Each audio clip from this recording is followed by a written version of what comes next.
Muito bom dia, nação. Logo cedo já estamos aqui trazendo as informações do Flamengo para vocês. E o Mengão venceu o Vasco por 3-1. Uma partida essa que foi muito difícil para o Flamengo, mas o Mengão surpreendeu e conseguiu vencer o Vasco por 3-1. O Vasco já está enfrentando a sua segunda eliminação em apenas uma semana, meu amigo. O clima está quente lá no Vasco. O Flamengo agora tem 13 dias para poder se preparar para enfrentar o Fluminense e dessas decisões vai acontecer a partir do dia 2 de abril. Então, o Flamengo tem esse período, no caso o técnico Vitor Pereira, tem esse período para poder ajeitar a equipe, arrumar o que precisa ser arrumado, reforçar novamente o elenco taticamente. Então, vamos ver o que vai acontecer com o Flamengo nessa final. Agora é Flamengo e Fluminense. Dois empates favorecem ao Fluminense. Vamos ver como o Flamengo vai reagir nessa grande decisão. Nação, agora é o seguinte, o Flamengo está classificado. Eu quero que você chegue aqui participando do nosso canal, escrevendo nos comentários o que você achou da vitória do Flamengo e deixa também aí a sua risada pro Vasco, meu amigo, porque nós eliminamos o Vasco e agora estamos na final. Explode o dedo no like se você gostou que o Flamengo está na final, deixa o seu like no vídeo, apoie o trabalho do nosso canal e se você não é inscrito, vai rapidinho, aperta o botão vermelho aqui embaixo e se inscreve, ative o sino das notificações, tá bom? Crédito desse vídeo, o canal ESPN Brasil e também canal João Guilherme, link na descrição. Vamos para as notícias do Flamengo.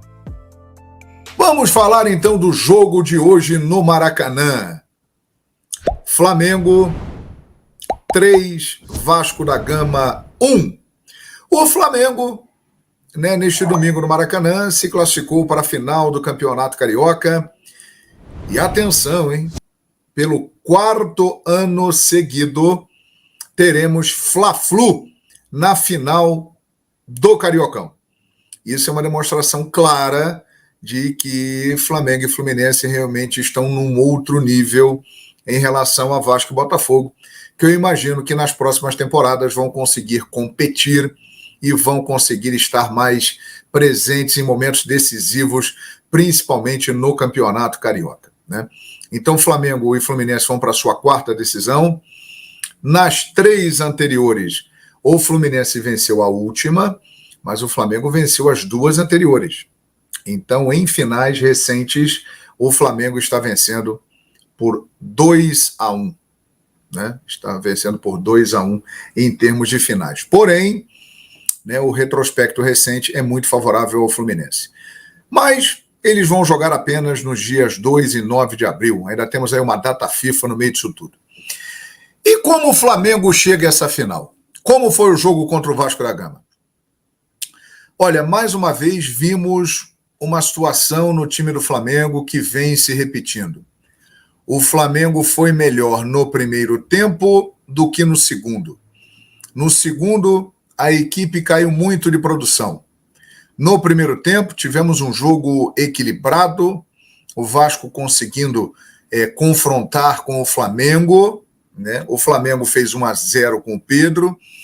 O Campazzo, que é um cara que em pouco tempo já se tornou um personagem aí da história de Flamengo e Vasco, porque no jogo anterior ele deu aquela entregada para o gol do Pedro. Hoje ele fez um gol a favor do Vasco e cometeu um pênalti no Matheus França, sendo um jogador decisivo para o resultado no Maracanã.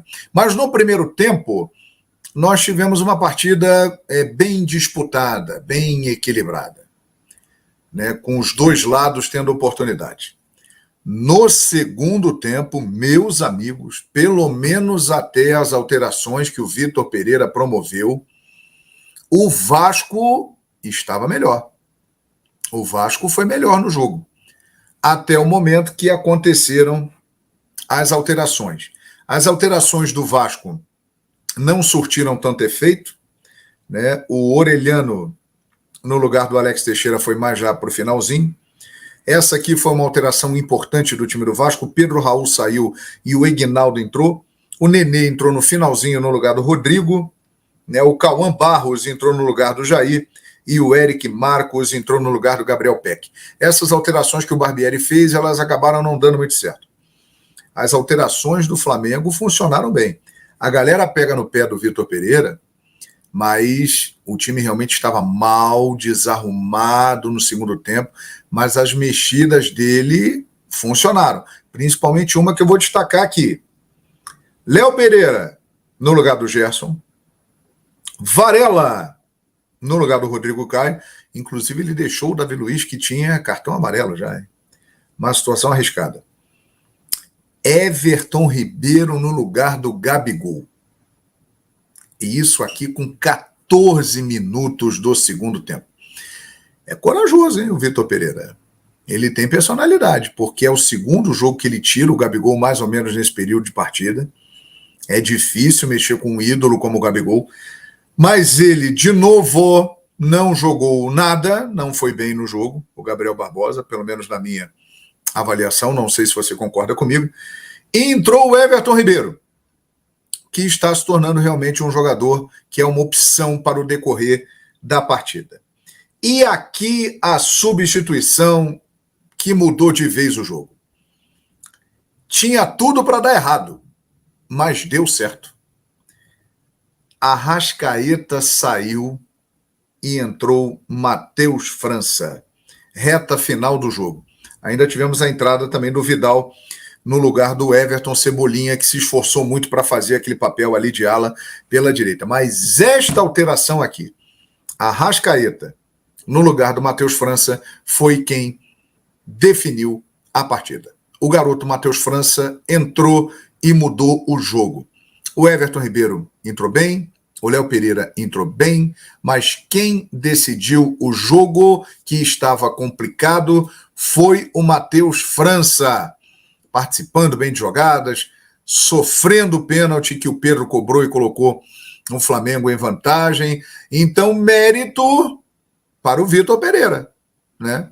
Que mexeu bem e colocou o garoto, acreditou no garoto, e o garoto foi decisivo na partida. Eu falei que ele é corajoso, o Vitor Pereira, porque de novo ele tirou Gabigol e Arrascaeta. Na vez que ele fez isso, foi na final da Taça Guanabara. Quando ele tirou o Gabigol e o Arrascaeta, o Fluminense foi lá e ganhou o jogo por 2-1. E ele hoje repetiu. E a maioria vai achar que eu tô maluco e tal, mas ele fez certo. Primeiro, pela vitória. A alteração que ele fez ajudou o Flamengo a conseguir uma vitória. E segundo, minha gente, que o Arrasca, ele tem que parar. Ele tem que cuidar da lesão no pubis. Isso aí está atrapalhando demais o rendimento do Arrascaeta, que todos vocês sabem que eu sou um grande admirador. Acho um craque, um dos maiores jogadores da história do Flamengo, o jogador mais importante desde janeiro de 19 até o momento, desde que chegou ao Flamengo. Ele é o cara que faz o negócio fluir no time do Flamengo. Mas essa situação dele do pubis, isso aí, de setembro para cá, tem pesado muito. Ele não é mais o mesmo jogador. E se justifica, porque não é fácil você jogar com uma situação dessa. O pubis é algo delicado, eu já conversei com muitos atletas que tiveram essa lesão, é difícil para se movimentar, incomoda. Então o Arrasca, ele tem que dar um tempo, ele tem que parar. Eu acho que ele deveria ter parado já depois da final da Recopa Sul-Americana, ou até mesmo depois do Mundial de Clubes, porque, gente, vem aí a final do Campeonato Carioca. Ok. Porém, o mais importante para o Flamengo na temporada, uma parte já foi, né? Que era o Mundial de Clubes, que ele jogou. E foi mal, né? Como todo o time do Flamengo praticamente. E agora o mais importante é o que vem por aí, no segundo semestre. É o avanço do Campeonato Brasileiro, as fases mais decisivas da Copa do Brasil e o mata-mata da Libertadores da América.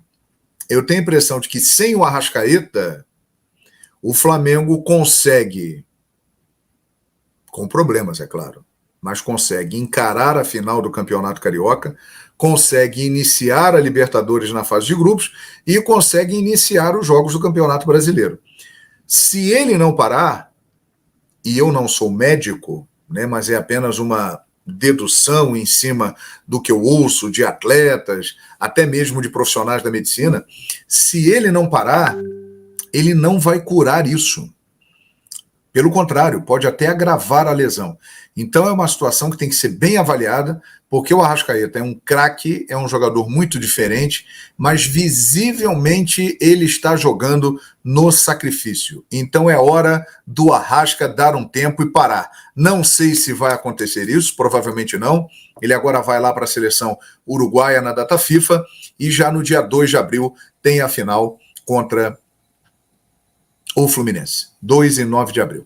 Agora, por isso, eu acho que o Vitor Pereira fez bem, né? Tinha que tirar realmente o Arrascaeta, e ele deu sorte dessa vez, porque ele colocou o garoto que mudou o jogo, foi muito bem o Matheus França, que vinha sendo criticado pela torcida, mas é um menino de enorme potencial, né, que o futebol europeu olha com muito carinho. E ele acertou também em tirar o Gabigol, porque o Gabigol está muito mal, gente. Eu confesso a vocês que eu nunca vi o Gabigol numa fase tão ruim.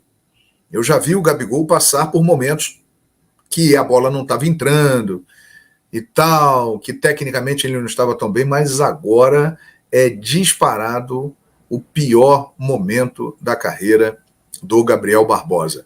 Então acho que o Vitor Pereira fez bem e foi corajoso em mexer no time do Flamengo ali no segundo tempo e passar de novo o recado. Olha, não tem vaga cativa aqui não.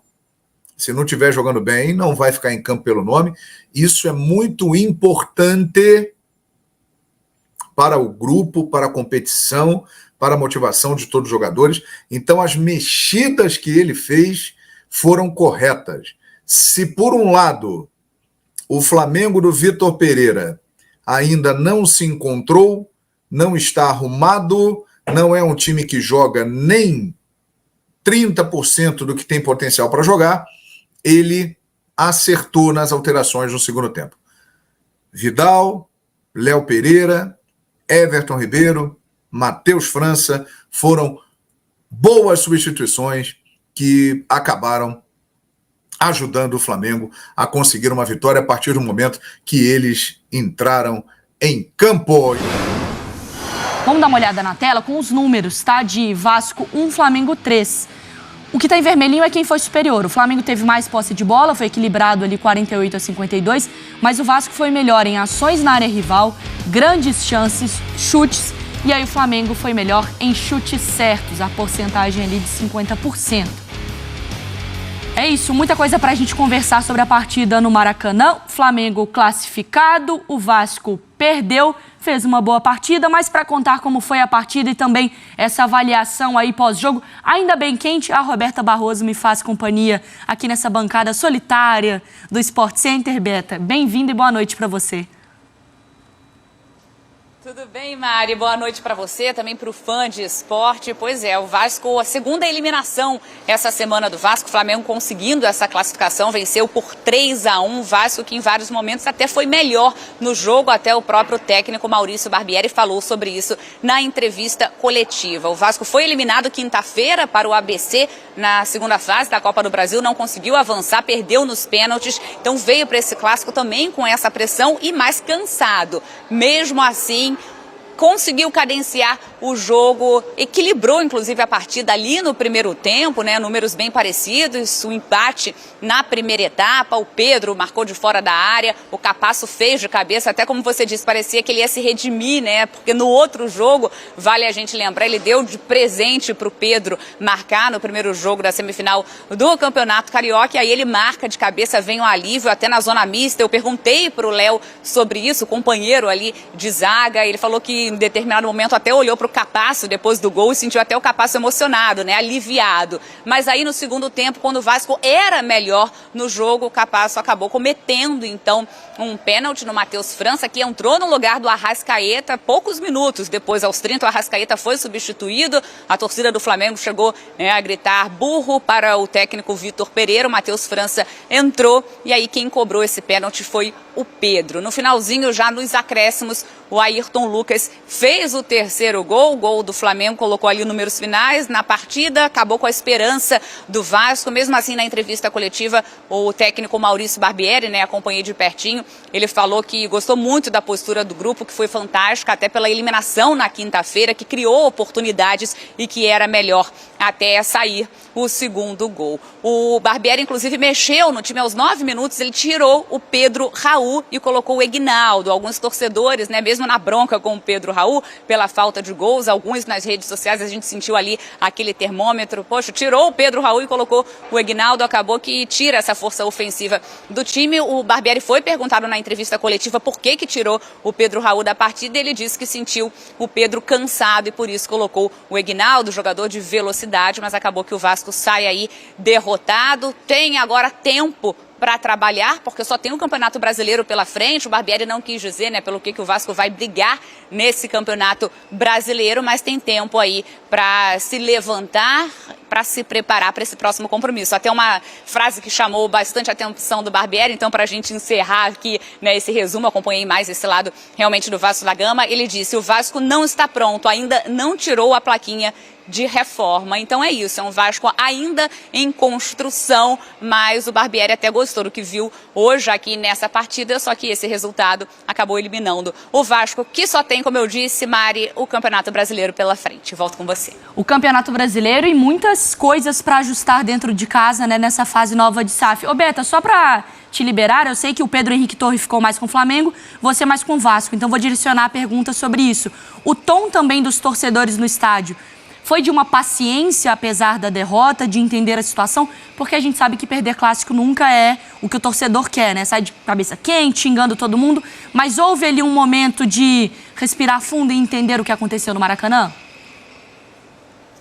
É difícil até falar assim, né, paciência, porque perde um clássico pro rival. Claro que o Vasco queria sair daqui vitorioso, então o torcedor sai um pouco decepcionado, frustrado, até porque viu que o jogo estava equilibrado, que poderia ter conseguido esse resultado, que poderia ter avançado depois da eliminação no meio da semana. Eu posso dizer até que a eliminação para o ABC, claro, chateou muito mais o torcedor do Vasco, mas claro, o torcedor sai chateado, sabendo que é preciso ter paciência. O torcedor não gosta muito, né? A paciência, queria, claro, ter conseguido essa vitória. O Barbieri sabe disso, diz que entende a frustração do torcedor, mas agora não tem jeito, é trabalhar. Ele até foi perguntado na entrevista coletiva se vai procurar um centroavante, porque tem ali o Pedro Raul, ele acabou colocando o Egnaldo, ele disse que ainda precisa ver, não vai dizer qual peça precisa nesse momento, então é tempo para conversar. E Mário, só para fechar, já que você me perguntou um pouquinho mais sobre o Vasco, muito se discute, será que foi o último jogo do Nenê? Só para a gente explicar também para o fã de esporte, não foi o último jogo, o Nenê tem contrato até o dia 30 de abril, ou seja, ainda pode entrar em campo pelo Campeonato Brasileiro.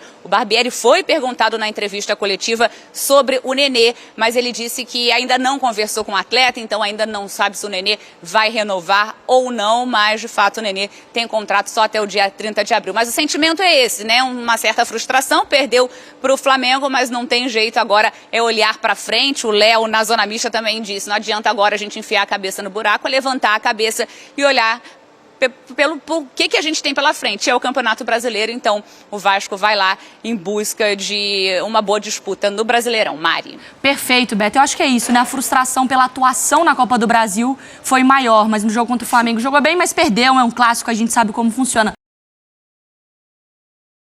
Então tá aí, nação, é isso daí, o Flamengo conseguiu a vitória em cima do Vasco, venceu por 3-1 e agora é pensar no Fluminense. O Fluminense venceu muito bem o Volta Redonda por 7-0 e agora, meu amigo, é colocar toda a força máxima para essa decisão. O Flamengo precisa desse título e vamos ver o que vai acontecer. Vai ter mudanças no Flamengo, tem aí o João Guilherme que falou sobre o Arrascaeta, esse é um detalhe muito importante.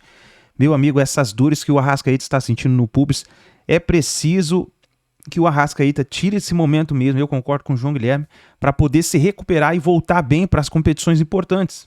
A Libertadores está às portas já, a Copa do Brasil, Campeonato Brasileiro.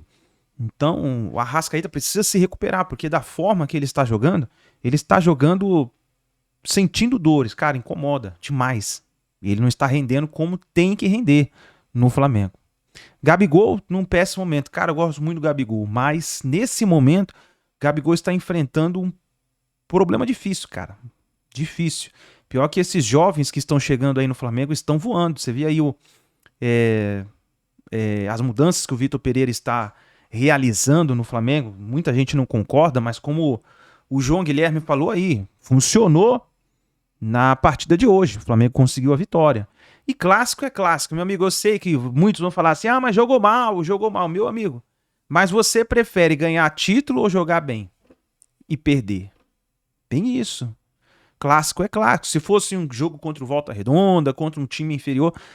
Mas aqui é um clássico. Infelizmente, clássico não se compara. Clássico é clássico. Clássico vai ser jogado, os dois times vão jogar para ganhar. Então, eu concordo com o João Guilherme, eu apoio o que o João Guilherme falou. O clássico é clássico, mas o Flamengo precisa melhorar. E muito, muito mesmo. Pelo elenco que tem. Então, nação, deixa o like, se inscreva no canal. Muito bom dia para todos vocês. E daqui a pouco tem mais vídeo aqui para vocês.